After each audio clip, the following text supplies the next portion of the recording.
Yann Go, c'est le puissant appel des mamans du Congo et Robin qui alertent sur les conséquences de la déforestation au Congo. C'est aussi un titre de leur prochain album, Wasangi, qu'elles présenteront sur scène le 17 juillet au Cabaret Sauvage à Paris. Avec nous pour en parler, la chanteuse, autrice et compositrice Gladys Samba, bonsoir. Bonsoir. Un mot peut-être, une réaction sur l'anniversaire, le 75e anniversaire de l'école de Poto Poto. Pour l'anniversaire, le 75e anniversaire de l'école de Poto Poto, je souhaite longue vie à tous les artistes qui ont en train d'assurer le relais de la transmission, de tout ce qu'ils sont en train de faire là. Je ne souhaite que le bonheur et joyeux anniversaire à tous les artistes. Parce que vous connaissez cette école, évidemment. Je connais bien l'école de Poto Poto parce que j'ai fait des répétitions à l'école de Poto Poto avec le groupe Yelawa. Alors, on va revenir à votre projet, Maman du Congo et Robin, qui est né d'un constat simple: la femme n'est pas faite que pour rester dans la cuisine. Comment cette phrase s'est-elle transformée en groupe de musique utilisant fourchettes, pilons et ustensiles de récupération comme instrument? Oui. Ces instruments-là, les ustensiles de cuisine, c'est sous forme de notre emblème, je vais dire. Ce sont les instruments qui nous donnent la force, parce que la femme chez nous, avant, était toujours considérée de rester à la cuisine, de s'occuper des enfants, le mari, la famille du mari. Plus maintenant. Hein. Mais maintenant, là, oui, c'est ça le combat normalement.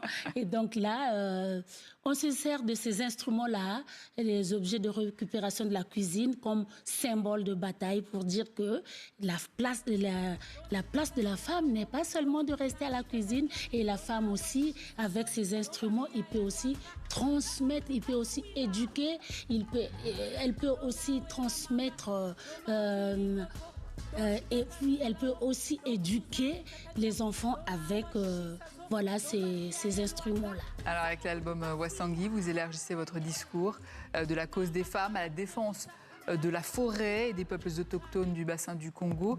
Qu'est-ce qui a motivé ce basculement ? Ouais, en tant que porteuse de projet Les Mamans du Congo, j'ai senti l'urgence par rapport à ce qui se passe dans nos pays. La forêt d'abord qui n'est plus presque, parce que j'ai fait le retour dans mon village pour composer, puisque la forêt c'est un magasin des artistes pour composer, pour avoir la tranquillité.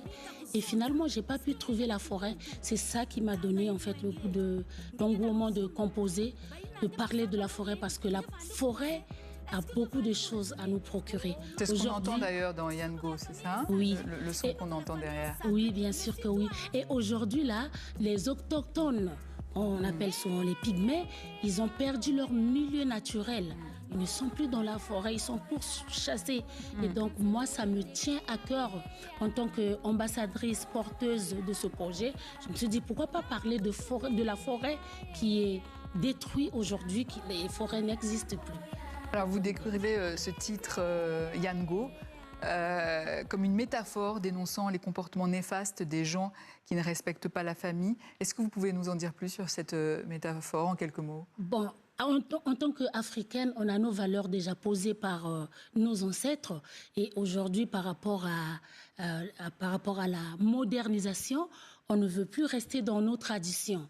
Et donc, Yann Go, c'est quelque sorte les personnes qui ont rejeté leur tradition, qui ne veulent plus suivre les conseils des anciens, et aussi qui trahissent la famille pour de l'argent, pour des situations vraiment qui ne... En tout cas, là, je parle vraiment de la famille et sacrée. Il faut vraiment consolider, il faut rester en famille et puis garder ce lien de famille. Alors, votre important. Musique mélange tradition bantou, hip-hop et sonorité contemporaine. Est-ce une manière de montrer que le patrimoine africain peut dialoguer avec la modernité ?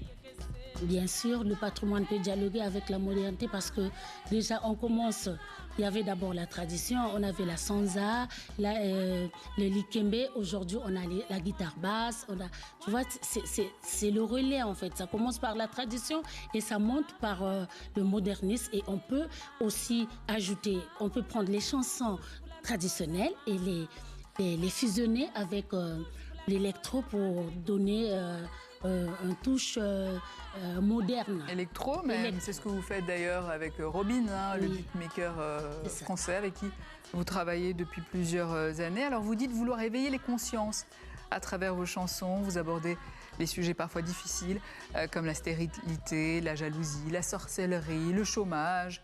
Alors après les femmes, après les forêts, c'est quoi le prochain combat des mamans du Congo ? Bon, pour l'instant, on est vraiment focalisé sur la forêt. D'abord la femme, l'émancipation de la femme plutôt. Là, le combat n'est pas encore fini, on est toujours là. Déjà, on voit au Congo, on a eu la chance d'avoir la ministre qui parle maintenant de la femme. Là, déjà, on a une place dans la société. Et la forêt aussi, on doit aussi parler de ceux qui n'ont pas la voix, comme les pygmées qui ne parlent pas. Nous, en tant que porteurs, ambassadrices, en tant que chanteuses, c'est à travers nos chansons qu'on peut défendre ces faits qui se passent dans nos pays. Et le 17 juillet, au Cabaret Sauvage à Paris, que doit-on attendre du concert ? Bon, au Cabaret Sauvage, les mamans du Congo invitent le public à venir savourer.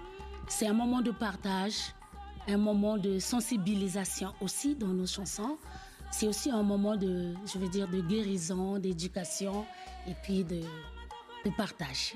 Gladys Samba, merci, fondatrice du groupe Les Mamans du Congo et Robin, en concert donc le 17 juillet au Cabaret Sauvage. Vous présenterez donc votre prochain album, Wasangui, qui sortira le 16 octobre prochain.